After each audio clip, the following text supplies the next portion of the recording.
This video is brought to you by Roll for Combat and The Fall of Plaguestone, an official Paizo actual play podcast. Join Prue, Cade, Brixley, and Celeste as they band together to save the village of Plaguestone from utter destruction. Listen now to The Fall of Plaguestone at rollforcombat.com. Hello and welcome to Mental Conditions in Pathfinder 2nd Edition. In this video, we'll be discussing several of the conditions that impact a creature's mental status, including confused, controlled, fascinated, frightened, and fleeing. When a creature is suffering from the confused condition, they have difficulty telling friend from foe. When you are confused, you are flat-footed, which imposes a -2 circumstance penalty to armor class, and you can't treat anyone as being your ally. So, for example, you wouldn't be able to receive any flanking bonuses.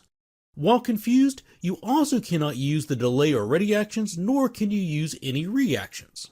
During your turn, the GM assumes control of your character and uses every action to either make weapon attacks or cast cantrips against randomly selected targets. And it's worth noting that the GM may also use actions to facilitate these attacks, such as moving or drawing weapons. If you have no viable targets to attack, then you will spend your actions attacking yourself. When you do this, no rolls are needed and instead you always score a hit but never a critical hit. If for some reason it is impossible for you to attack another or yourself, then by law you spend all of your actions babbling incoherently, but the GM may decide to perform other actions such as the escape action if you've been tied up. Each time you suffer damage, you'll roll a DC 11 flat check and on a success the confused condition instantly ends. A few possible sources of the confused condition include the confusion spell, belladonna poison, and gibbering mouthers. The controlled condition is an even more advanced version of confused. When you are controlled, you completely lose agency over your character, and the creature responsible for giving you this condition spends your actions any way they wish, including the use of delay, ready, and reactions.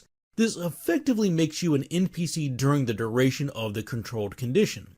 Typically, the effect that imposes the controlled condition specifies exactly in what circumstances the condition will end. For example, if you're suffering controlled because you failed your will save against the Dominate spell, then you get to attempt a new save at the end of each of your turns, but if you critically fail to save against the Dominate spell, then you don't get a new save unless the GM rules that a command you receive is against your nature, such as killing an ally, and if none of those conditions are met, then the controlled condition goes away at the end of the Dominate spell's duration, which is the next time you make your daily preparations.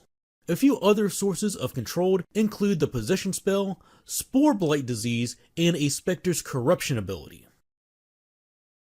When you're fascinated, all of your attention is focused on one creature or object, virtually ignoring everything else going on around you.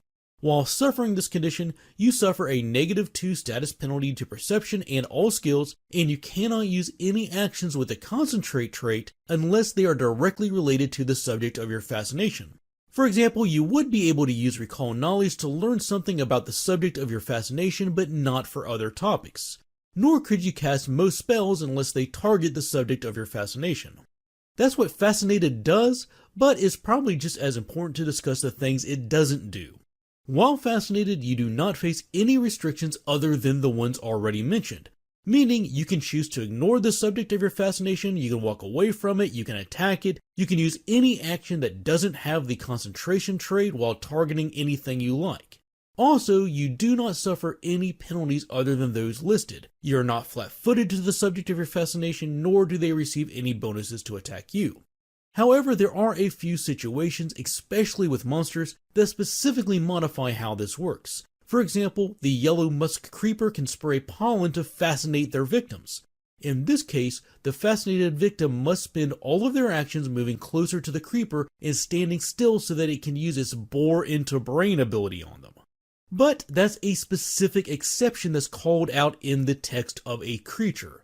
So generally speaking, what is the fascinated condition for? Is for distracting someone, and really I think it would have been better if they had named it distracted rather than fascinated, as fascinated leads people to think of being charmed or enchanted, and fascinated people can do pretty much whatever they want, but have trouble thinking about anything other than the subject of their fascination, so they're distracted.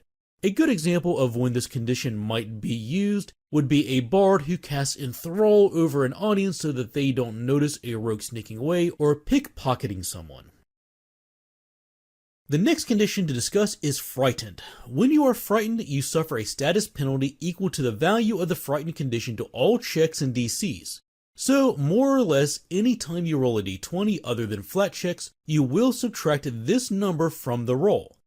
Attacks, skill checks, saves, pretty much every d20 roll. And anytime another creature makes a check against one of your DCs, those DCs are also lowered by the value of the frightened condition. This includes things like your armor class, reflex DC, perception DC, and all skill DCs, as well as the spell DC targets roll against when you cast a spell against them. Unless otherwise stated, the frightened condition's value lowers by 1 at the end of each of your turns until it completely wears off. So if you suffer the Frightened 3 condition on one round, after your turn ends it becomes Frightened 2, and then after the next turn it becomes Frightened 1, and then ends at the end of the next turn. Also note that although the condition is called Frightened, in some cases it may be represented as an overpowering sense of awe, such as when in the presence of an ancient metallic dragon. In addition to the auras created by dragons, some other sources of the Frightened condition include the Demoralize application of Intimidation, the Fear spell, and various abilities used by ghosts and other undead creatures. Now you may have noticed that the Frightened condition in no way prevents its victim from taking actions against a creature imposing the condition on them or moving closer to whatever is scaring them. Those situations have their own condition called Fleeing. When a creature suffers the Fleeing condition, they must spend all of their actions moving away from the source of the condition as efficiently as possible. This includes taking stride actions in the most direct path away from the scary thing, as well as other actions to facilitate that, such as opening doors. And while fleeing, you cannot use delay or ready. And while fleeing, you are also likely to be able to make common sense adjustments to the course you take to avoid obvious danger, but as usual, the GM has the final say on what would be an appropriate reaction and path to use when fleeing.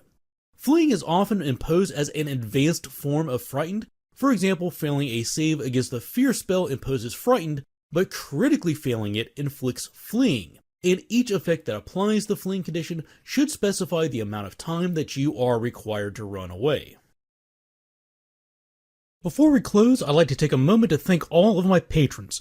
These videos would not be possible without their continued generosity and support. Members of the How It's Played Patreon community receive special benefits like exclusive content and getting to vote on the topics I cover. If you would like to support this channel and help it grow, the easiest way to do that is by subscribing and clicking the bell icon so you get notified when new videos release. And I can always be reached through Twitter and Facebook too. Thanks for watching, take care, and happy gaming!